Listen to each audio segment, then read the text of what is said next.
talk now about NAC, which is N-Acetyl cysteine. And as I was talking about in part 1, this fellow named Rudolf Flukinger, PhD, he's a researcher, retired from Harvard Medical School in Boston.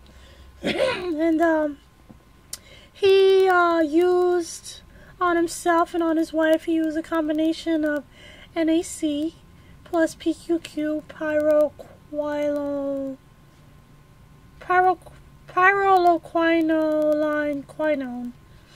PQQ, plus N-acetylcysteine to reverse in himself cancer, and in his wife he was able to reverse diabetes. Now it doesn't say if it was juvenile or adult onset diabetes, but I suspect it was adult onset diabetes.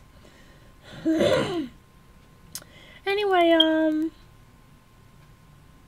you know, I guess in his research he's able to hypothesize that in the same way that he was able to reverse cancer and multiple sclerosis, not multiple sclerosis, diabetes, you could also use the combination of the two in order to, you know, take back multiple sclerosis, Alzheimer's disease, or should I say reverse?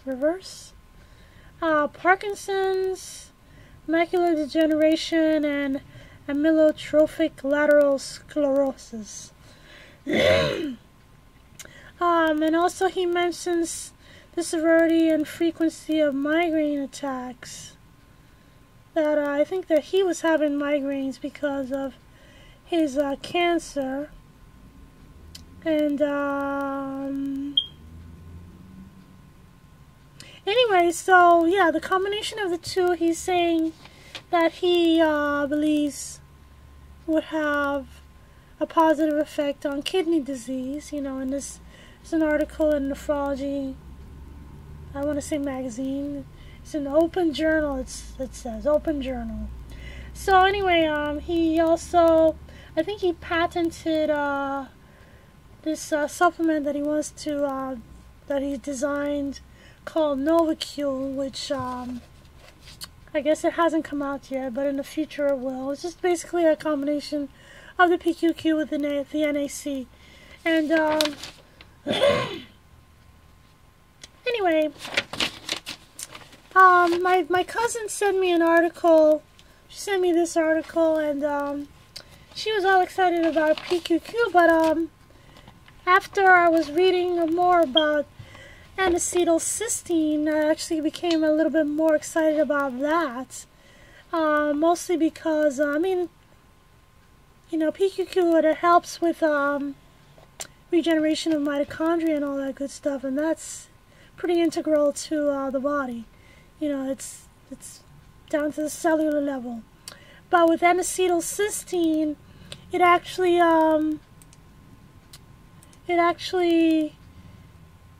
has been I don't want to say production. What's the word I'm trying to find?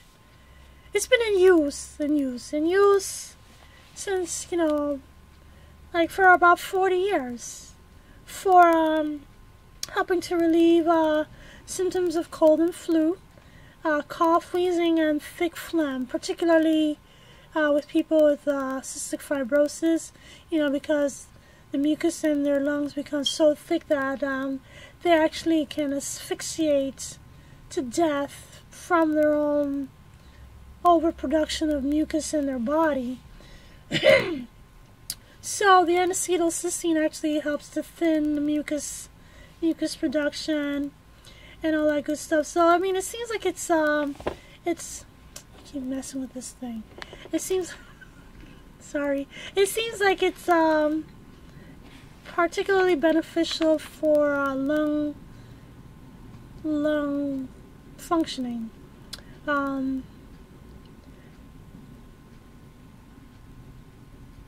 It protects against bird flu and flu virus. It actually kind of, I guess, helps you to not have any problems with that.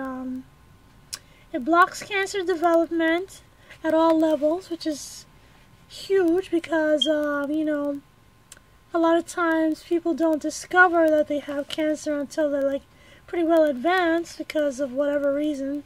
And the idea that it can block cancer production, cancer development at any level gives you a lot of hope, you know, because and my mother passed away from cancer. She was pancreatic cancer.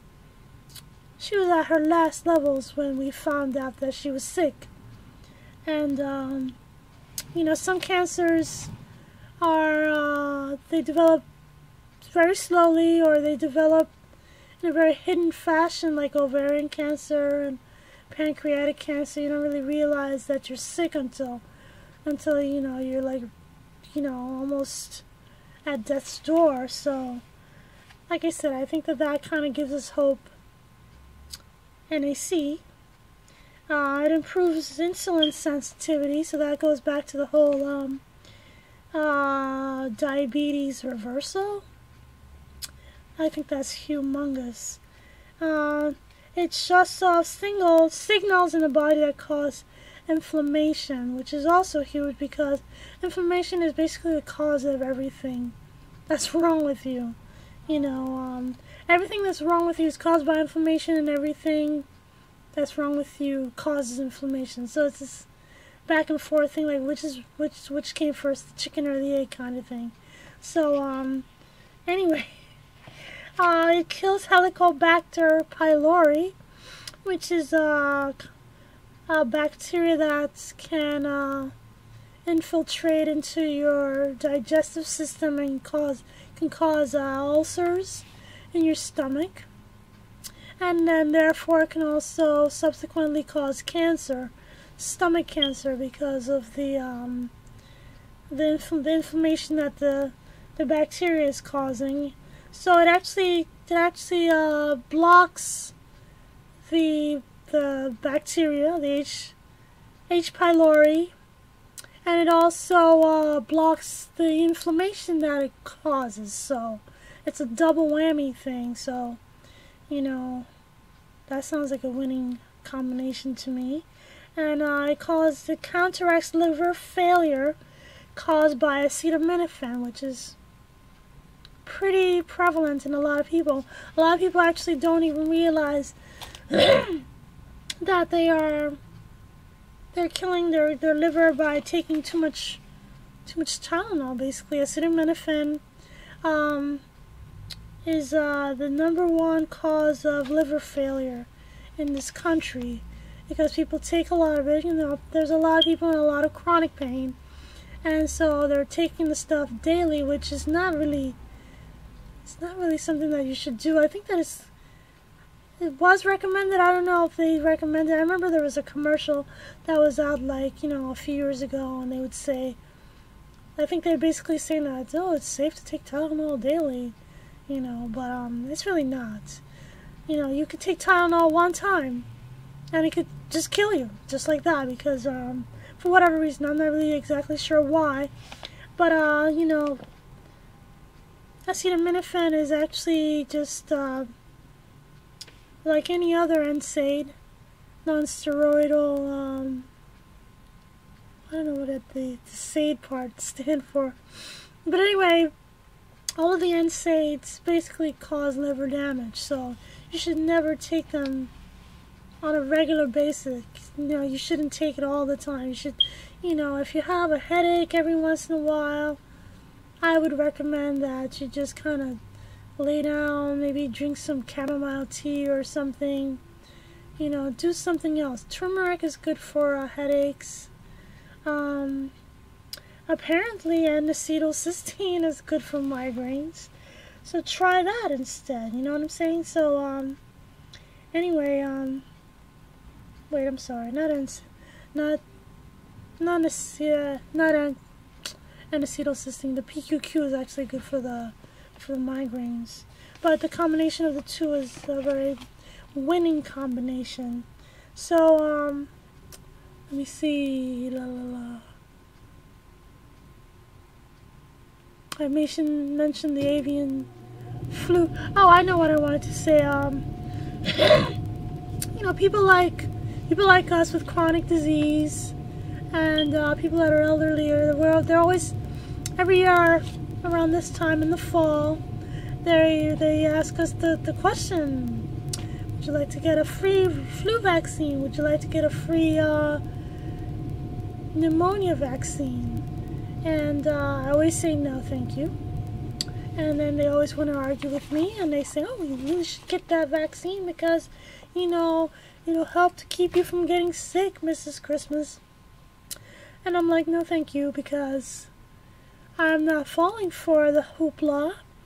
You know, the truth of the matter is that there is no such thing as a vaccine for a virus. You know, I remember back in high school biology, they probably don't teach us anymore because, you know, they're trying, the powers that be, they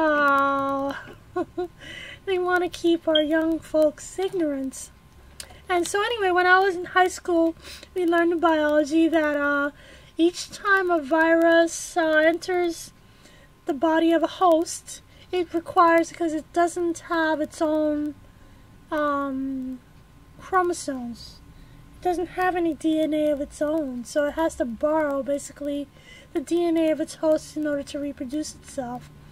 So it basically goes into your cell, steals some of your DNA, steals your DNA, kills that cell, and then that way it can reproduce itself, and that's, you know, it goes in, it destroys a bunch of your cells, and then, you know, when your body finally fights off this pathogen, this virus, then it moves on to the next host, and now this virus has your DNA in it, moving on to the next host, and then when it goes to the next host, it goes into their cells, breaks in, steals their DNA, reproduces itself, does its thing, and it goes on to the next host. So each time it goes from one host to the next, it actually has a new DNA. New DNA, it's a new virus, it's a different organism really altogether. And so there really is no way of keeping up with a vaccine to do that, to counteract what a virus does. So if you tell me that we have the vaccine for 2016, you know, because this is the flu vaccine that's going around this year. You know, since how long? How long did they develop this vaccine? Where did they get it from? You know, even if it started from my husband, he gets a flu, they make a vaccine, you know, to counteract his flu strain. Maybe if they developed a vaccine and then gave it to me, then I would be able to, you know, fight off what he's giving me. But it doesn't work that way. That's not how it works. It just doesn't. It's impossible, really, to do that. You can't do it quickly enough, and you can't do it like, you know, they're not going to make one vaccine for one person. You know, just not profitable. So, anyway, so please, you know, the first time I got a flu vaccine, actually, I got sick. I got a flu. I got sick as a dog, and I said no more. You know, I think they fooled me the second time, and I don't remember what happened that time. I don't want to say I got sick. I don't want to say that I was well, but I don't remember that it was no big deal. And I don't think I've ever gotten a pneumonia vaccine. Pneumonia is a little different because it is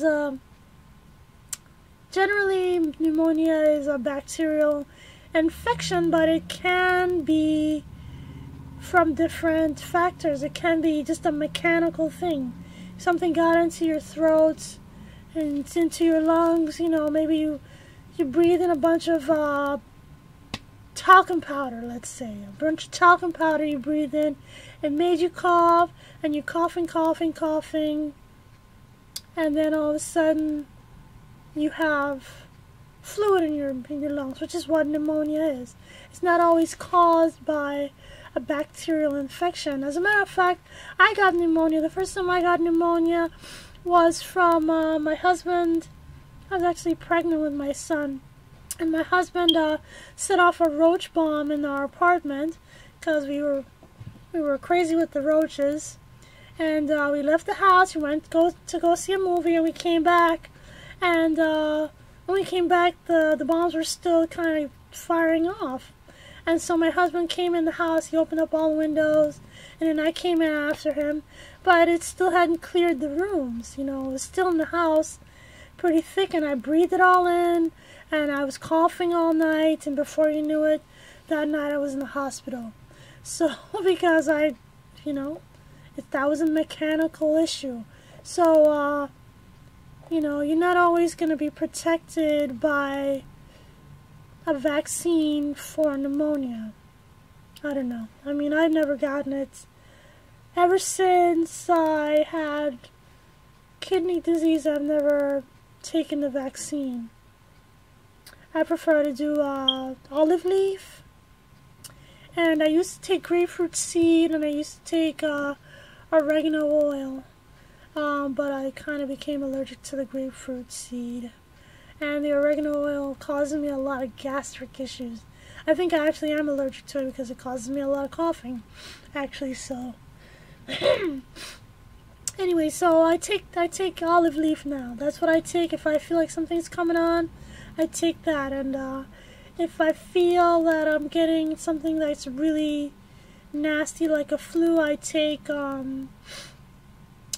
red marine algae. That's really powerful, natural antiviral actually, and it's antibiotic too, but it's antiviral, so I take that, and either it doesn't progress, or I just don't even feel it. So anyway, I think I talked about this long enough.